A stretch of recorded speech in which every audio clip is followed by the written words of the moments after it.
Bismillahirrahmanirrahim. 9. Adab suami terhadap istri dalam Islam. Dalam hubungan suami istri, seringkali mengalami kekeliruan mengenai hak dan kewajiban. Selama ini, nilai-nilai yang marak di masyarakat adalah istri dituntut untuk mentaati perintah suami tanpa diimbangi dengan pemenuhan hak istri. Agama Islam sendiri mengajarkan kedudukan suami dan istri dalam sebuah pernikahan, yaitu sama dan setara. Sebab, saat hak dan kewajiban terpenuhi, tentu akan tercipta rumah tangga yang sakinah, mawadah, dan warohmah. Imam Al-Ghazali dalam kitabnya berjudul Al-Adab Fid Din, dalam Majmu'ah Rasail Al-Imam Al-Ghazali menjelaskan mengenai apa saja adab seorang suami terhadap istrinya.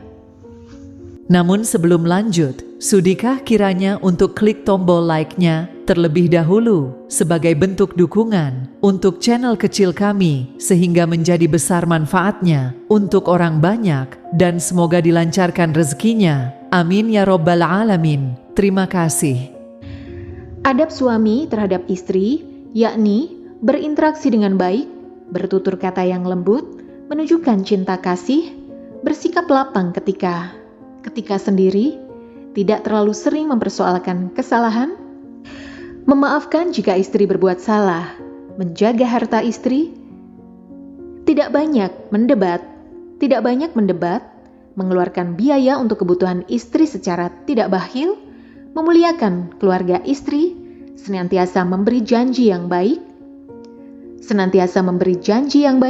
dan selalu bersemangat terhadap istri. Bentuk adab suami terhadap istri.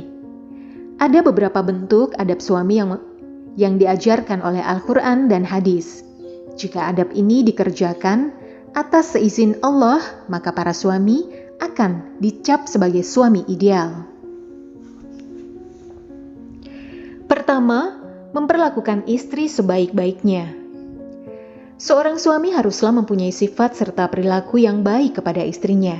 Ditambah lagi, dengan ikatan suci pernikahan, maka ketika itu pula suami berjanji, tak hanya di hadapan keluarga, tapi juga di hadapan Allah Subhanahu wa Ta'ala, akan membahagiakan istrinya. Sebagaimana At-Tirmizi meriwayatkan dari Nabi SAW, ingatlah, berbuat baiklah kepada wanita, sebab mereka itu bagaikan tawanan di sisi kalian. Kalian tidak berkuasa terhadap mereka sedikit pun selain itu, kecuali bila mereka melakukan perbuatan nista. Jika mereka melakukannya, maka tinggalkanlah mereka di tempat tidur mereka dan pukullah mereka dengan pukulan yang tidak melukai. Jika ia mentaati kalian, maka janganlah berbuat aniaya terhadap mereka.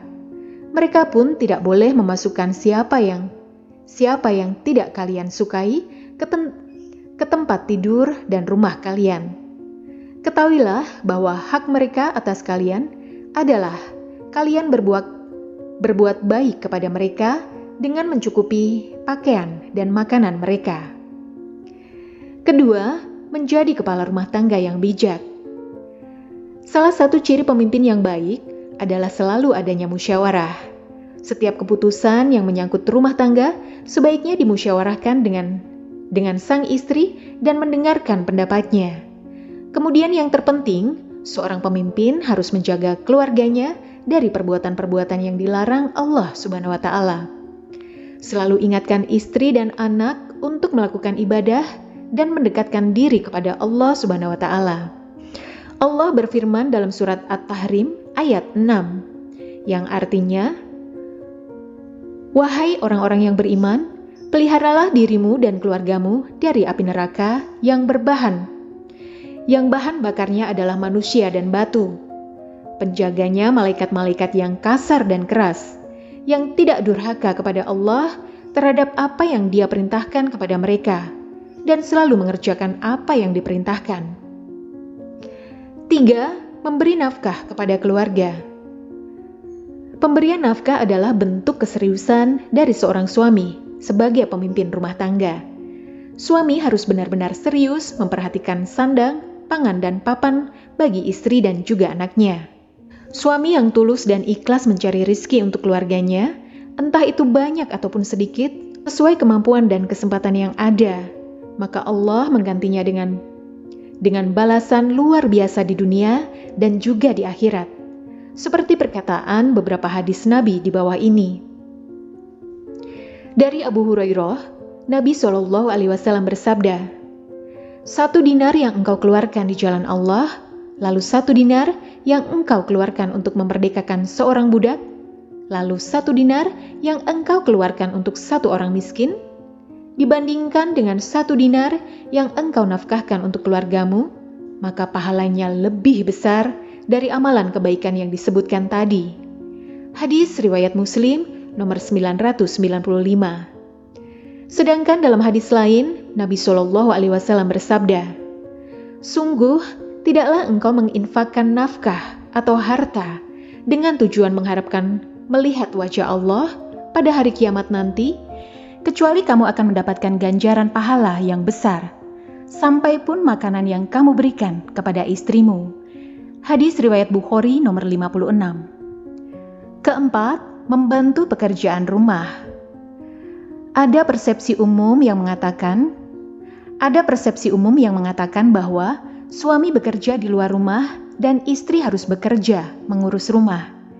Jika hal itu terjadi, ada kesalahpahaman yang patut diluruskan. Suami istri adalah partner yang bersama-sama menjalankan sebuah rumah tangga. Keduanya dianjurkan untuk saling membantu pekerjaannya masing-masing jika memang harus dilakukan. Berkaca dari rumah tangga Rasulullah, di tengah kesibukannya berdakwah, beliau tidak lupa mengerjakan pekerjaan rumah, seperti menyiapkan makanan, menjahit sandal, dan lainnya, seperti hadis berikut.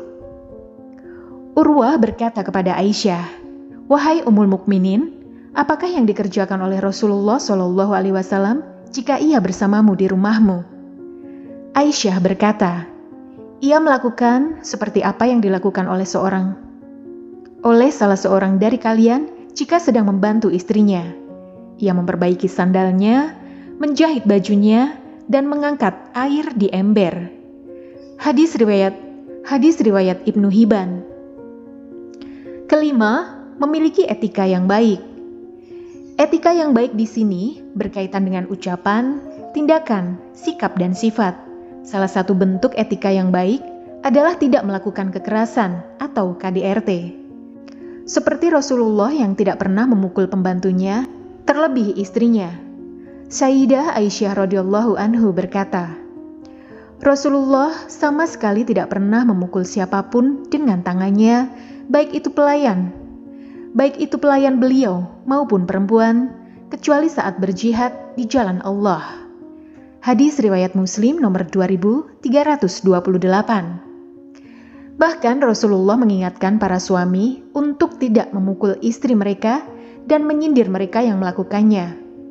Beliau bersabda, "Janganlah salah seorang dari kalian memukul istrinya seperti ia memukul seorang budak, sedangkan di penghujung hari ia pun menggaulinya."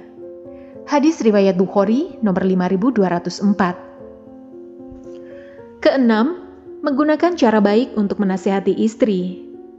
Khusus untuk suami, jika istri melakukan kesalahan, hendaklah bersabar. Jika kesalahan yang dilakukan istri tidak ditanggapi dengan bijak, justru akan melukai hati istri dan memperkeruh suasana. Adapun hadis yang menjelaskan sebagaimana cara menasihati perempuan yang benar, dari Abu Hurairah radhiyallahu anhu, bahwa Rasulullah SAW bersabda, istri itu terkadang seperti tulang rusuk yang bengkok dan keras. Jika kamu luruskan, maka bisa mematahkannya. Jika kamu biarkan dan tetap menikmatinya, maka kamu menikmati seseorang yang ada kebengkokan, kekurangan dalam dirinya. Sahih Bukhari nomor hadis 5239. Dari hadis tersebut dapat disimpulkan, jika ingin menasihati istri, hendaklah dengan cara yang baik. Jika suami terlalu kasar, maka akan ada perasaan yang patah dari istrinya. Ketujuh, tulus mencintai istri. Seorang istri akan senang jika ia dicintai karena Allah Subhanahu wa Ta'ala. bukan karena harta, rupa atau nasabnya. Seperti Rasulullah Shallallahu Alaihi Wasallam yang senantiasa mencintai istrinya. Hal ini dijelaskan dalam hadis Nabi. Suatu ketika, Amr bin Al-As bertanya kepada Rasulullah Shallallahu Alaihi Wasallam, "Wahai Rasulullah, siapakah manusia yang paling kau cintai?" Beliau menjawab, "Aisyah." Dari kalangan laki-laki, tanya Amr. Beliau menjawab, "Bapaknya." Hadis riwayat Bukhari dan Muslim. 8. Setia pada istri. Kesetiaan adalah suasana hati yang tidak bisa meninggalkan sesuatu yang sudah menjadi bagian dalam hidupnya.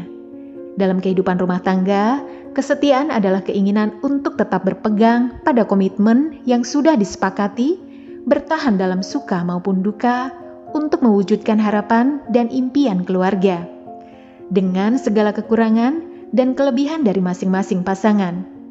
Suami istri haruslah berkomitmen menjaga kesetiaan satu sama lain, apapun badai yang menerjang. Suami istri harus selalu bersama untuk melewatinya. Demikian yang bisa saya sampaikan, semoga bermanfaat. Wassalamualaikum warahmatullahi wabarakatuh.